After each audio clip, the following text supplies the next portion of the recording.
JAC steering committee సమావేశం ముగిసింది. అందరికీ తెలుసు, దాదాపు ఒక 2 గంటల పాటు చాలా సూచనలు వచ్చినాయి. చాలా విలువైనటువంటి సూచనలు చేసి ఉన్నారు.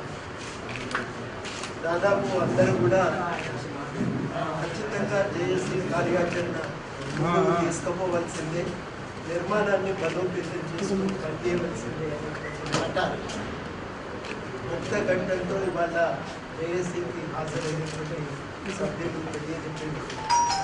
మేము ఇలా స్పష్టంగా చెప్పదలుచుకున్న విషయాన్ని మేము రాసుకున్నందున జేఏసీ ప్రజాపక్ష ప్రజల కోసమే నిలబడి పనిచేస్తుంది.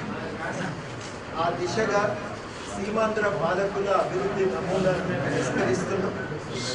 తెలంగాణ ప్రజల కేంద్రంగా ప్రజాస్వామిక విలువలు, సామాజిక న్యాయం పునాదిగా ఒక ప్రత్యామ్నాయమైన అభివృద్ధిని ఆకాంక్షిస్తున్నాం. ఈ ఆకాంక్ష తెలంగాణ రాష్ట్ర సాధన ఉద్యమం నుంచే జనించిందని కూడా మేము గట్టిగా నమ్ముతాము. ఈ లక్ష్య సాధన కోసం నిర్మాణాన్ని బలోపేతం చేసుకుంటాం. గ్రామ స్థాయి నుంచి నిర్మాణాన్ని బలోపేతం చేసుకుంటాం. ఇదివరకే ఉన్నది మాకు ఒక నిర్మాణం, ఇంకా ఎక్కడైనా బలహీనతలు ఉంటే సరి చేసుకొని దాన్ని బలోపేతం చేసుకుంటాం. ఎన్ని అవాంతరాలు ఎదురైనా, ఎలాంటి దాడులు జరిగినా ఈ ప్రయాణాన్ని మాత్రం మేము ఆపదలుచుకోలేదు. ప్రజల మద్దతుతో లక్ష్య సాధన కోసం మేము కృషి చేస్తాం. ఖచ్చితంగా ఈ కృషి ప్రజల కోసమే తప్ప వాటికి ఏ రకమైనటువంటి ప్రయోజనాలు లేవని కూడా, ఏ రకమైన రాజకీయ ప్రయోజనాలు లేవని కూడా మేము చాలా స్పష్టంగా గతంలో చెప్పినాం. మరొకసారి మేము చాలా స్పష్టంగా పునరుద్ఘాటిస్తున్నాం. ఈ సందర్భంగా మేము చేయవలసిన తక్షణ కార్యాచరణ గురించి కూడా మాట్లాడుకున్నాం. ఇదివరకే మేము మీ అందరికీ తెలుసు, మూసివేసిన కంపెనీల గురించి, కరువు గురించి, ఓపెన్ క్యాస్ట్ల గురించి కార్యాచరణ అనుకున్నాం. అట్లాగే కొన్ని ప్రాధాన్యత అంశాలను కూడా మీకు గుర్తించడం. ఆ ప్రాధాన్యత అంశాల్లో వ్యవసాయము, కుల వృత్తులు, గృహ పరిశ్రమలు, సూక్ష్మ పరిశ్రమలు, విద్య, వైద్యం లాంటివి అనేక దాంట్లో ఈ కీలకమైన అంశాలు దాంట్లో భాగంగా ఉన్నాయి. ఇప్పటికే మేము మూసివేసినటువంటి హిందుస్థాన్ కేబుల్స్ విషయమై ఒక ప్రయత్నాన్ని కొనసాగిస్తున్నాం. ఆ కంపెనీని రైల్వే వాళ్ళు తీసుకోవడానికి ఆసక్తి చూపిస్తున్నాం. మేము కేంద్ర రాష్ట్ర ప్రభుత్వాలను కోరేదేమంటే ఆ కంపెనీని తప్పకుండా వాటిని తీసుకోవాలి, కేంద్ర రైల్వేలకు అప్పగించి దాన్ని కొనసాగించాలని కోరుతున్నాం. అదేవిధంగా నిజాం షుగర్స్ పునరుద్ధరణ కోసం దాన్ని తెరిచి నడిపించాలనే లక్ష్యం కోసం కూడా మేము పనిచేయాలనుకున్నాం. అందులో భాగమే చక్కెర పండించేటువంటి గ్రామాల్లో మేము వెళ్ళి పర్యటన చేసినాం. రైతులందరూ కంపెనీని తెరిచి ఈ ఉత్పత్తిని కొనసాగిస్తే మాకు చాలా లాభంగా ఉంటుంది అనే మాట చెప్పింది. అక్కడ స్థానిక ప్రజల్లో కూడా కంపెనీని తెరవాలనే కోరిక ఉంది.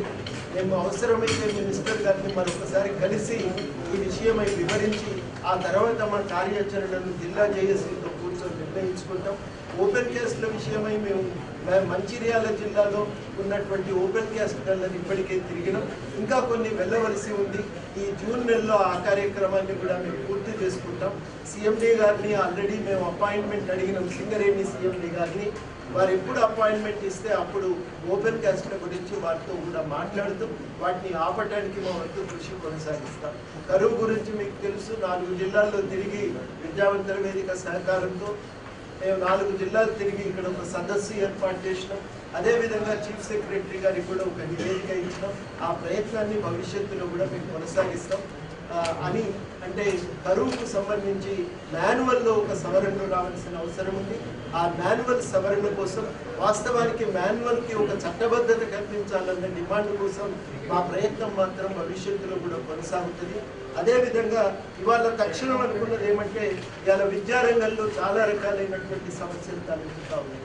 యూనివర్సిటీలకు వైస్ ఛాన్సలర్లు లేరు, కావలసినటువంటి మంది టీచింగ్ స్టాఫ్ లేదు. మరి అక్కడ ఒక స్పష్టమైనటువంటి ఉస్మానియా యూనివర్సిటీ అయితే 100 సంవత్సరాలు పూర్తవుతుంది. టీఆర్ఎస్ కన్వర్ట్ చేసింది టీఆర్ఎస్ తెలంగాణ వచ్చిన తర్వాత ఇంకా చేసి ఎక్కడి అంటే యువలు ఏర్పాటు చేసిన ఆ రోజుల్లో మేము అనుకున్నది ఏంటంటే తెలంగాణ వచ్చేదాకా తెలంగాణ వచ్చాక తెలంగాణ అభివృద్ధి కోసం పనిచేయాలని ఆ రోజుల్లో అనుకున్నాం. మన కొత్తది కాదు. మీరు కూడా పాత రికార్డులు తీసి చూస్తే మీకు మేము చెప్పిన విషయాలు కూడా చాలా స్పష్టంగా సార్. మీ వెనకాల ప్రతిపక్షాలు ఉన్నాయంటున్నాం సార్. మీ వెనకాల ప్రతిపక్షాలు ఉండి మేము నడిపిస్తున్నాయని ఆరోపణ ఉన్నాయి. ఇప్పుడు ఇక్కడ కానీ బయట కానీ మా వెనకాల ప్రజలు కాంగ్రెస్ రేవంత్ రెడ్డి వెనుక ఉండి మిమ్మల్ని మాట్లాడిస్తున్నారు గవర్నమెంట్ వ్యతిరేకంగా. ఇప్పుడు 40 ఏళ్ళ జీవితం నాది. 40 ఏళ్ళ జీవితంలో నేనే నలుగురికి చెప్పగల స్థితిలో ఉండగా నలుగురికి చూపించుకోవాల్సిన అవసరం నాకు.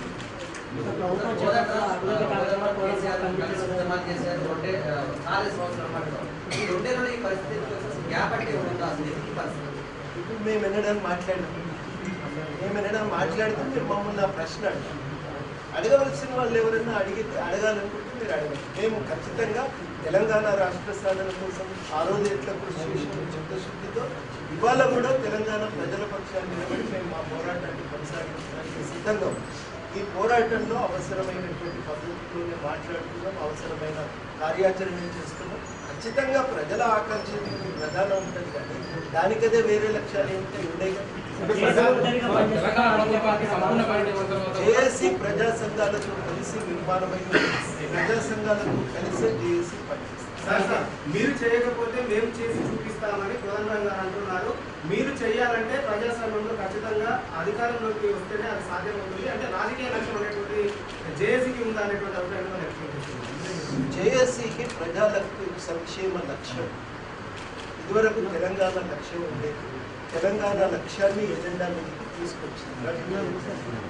ఇప్పుడు తెలంగాణ ప్రజా సంక్షేమం అనేది జేఏసీకి లక్ష్యం. ఆ ప్రజా సంక్షేమాన్ని సాధించడానికి కోసం మేము దీన్ని రాజకీయ వేదిక మీద ఎజెండా మీద నిలబెట్టడం కోసం మేము రాజకీయ ఎజెండా అందరూ దీన్ని గుర్తించారు. దీని పరిష్కారం కోసం విధానాలు తయారు చేశారు. ఆ పని జేఏసీగా చేస్తాము.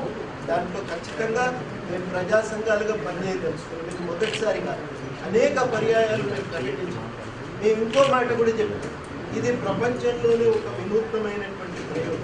ప్రపంచంలో ఎక్కడా కూడా ప్రజా సంఘాలుగా నిలబడి ప్రభుత్వాన్ని ఖచ్చితంగా ప్రభుత్వం పైన ఒత్తిడి తెచ్చి ప్రజల సంక్షేమాన్ని సాధించుకోవడానికి జరిగిన ప్రయత్నాలు చాలా చాలా తక్కువ. అట్లాంటి అరుదైనటువంటి ఒక ప్రయోగంలో ఇవాళ ఇక్కడ జరుగుతూ ఉంది. చాలా ఇది మేము తెలంగాణ చరిత్రకు వారసులు చరిత్రలోనే ఇది ఒక ప్రధానమైన అంశం. ఆ రోజుల్లో నిజాం ప్రభుత్వం చాందా రైల్వే నిర్మాణం చేస్తామన్నప్పుడు అఘోర్నాథ్ చట్టోపాధ్యాయ గారు ప్రజాసంఘంగా ఏర్పడి ఆ నిర్మాణం ప్రభుత్వమే చేయాలని చెప్పి కొట్లాడు. ఎన్ని ఇబ్బందులు వచ్చినా ఆయన నిలబడ్డారు. ఆ తర్వాత ఇక్కడ వందే మాతరం ఉద్యమం జరిగింది. అస్పృశ్యత నివారణ కోసం పెద్ద ఎత్తున ఉద్యమాలు జరిగింది. ఆ తర్వాత తెలంగాణ ప్రాంత సంస్కృతి రక్షణ కోసం, ప్రజల హక్కుల రక్షణ కోసం ఆంధ్ర జనసంఘం ఆంధ్ర మహాసభ ఏర్పడింది. 52లో ముల్కీ ఉద్యమం నడిచింది. 69లో ఇక్కడ ఒక ప్రజా ఉద్యమం నడిచింది, ప్రత్యేక రాష్ట్ర సాధన. అదేవిధంగా 96 నుంచి 2001 వరకు కూడా ఇక్కడ ప్రజా సంఘాలు తెలంగాణ అంశాన్ని ఎజెండా మీదకి తేవడానికి కృషి చేసింది. రాజకీయ ప్రయత్నాలను ప్రక్రియను ఎప్పుడు తక్కువ చేస్తుంది. రాజకీయ ప్రక్రియ చాలా అవసరం. కానీ అయితే ఆ ప్రక్రియ సక్రమంగా ప్రజల ఆకాంక్షలు నెరవేర్చే విధంగా సాగాలి అంటే మేము సంఘటితంగా ఉండటం, పనిచేయటం అవసరమని చెప్పి నిర్ణయించుకున్నాం. ఆ ఆలోచనతో నిలబడ్డం, ఆ ఆలోచనతో బ్రతుకుతున్నాం, ఆ ఆలోచనతో పనిచేస్తున్నాం. అంటే సార్ ఉద్యమంతో సంబంధం లేని వాళ్ళు మంత్రులు అయ్యారు, వాళ్ళు కూడా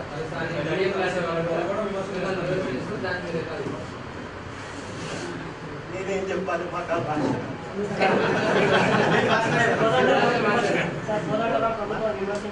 రాజకీయ పార్టీ పెట్టి విమర్శిస్తుంటే